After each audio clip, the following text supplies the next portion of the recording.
wabarakatuh. Sampurasun. Tepangkeun wastapun Dian Agustini Farhani di kelas 12 MIPA. Abdi di dieu bade ngadongeng Sasakala Situ Bagendit. Sasakala Situ Bagendit teh ayana di Kabupaten Garut, Provinsi Jawa Barat. Kacaritakeun zaman baheula aya rada beunghar anu katelahna Nyi Endit. Da ngaran sajatina mah Nyi Bagendit. Manehna teh kacida kumedna. Boh sawahna, boh kebonna. Imahna ge panggedena di salembur eta. Geus teu birok deui kana kakumedan eta teh. Iwalti pacakar-pacakar. Kacatutkeun keur usum panen.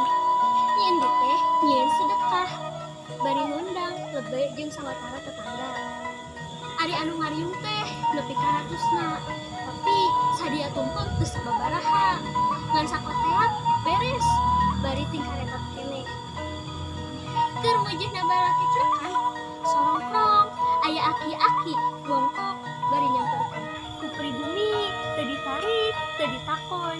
Nyapok aki-aki teh weleh. Yen teu kawawa ku lapar. Sugan aya sih piwelas.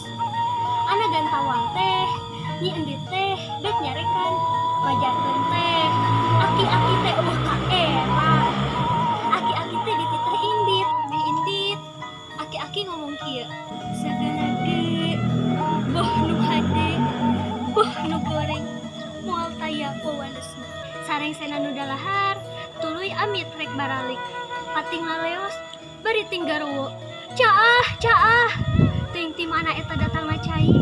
Nepi ka pakarangan Nyi Endit ge kakeueum ku cai. Nepi ka jadi situ, anu dingaranan eta situ nepi ka ayeuna nyaeta Situ Bagendit. Mung sakitu anu tiasa kusimkuring didongengkeun kirang sareng langkungna nyuhunkeun dihapunten.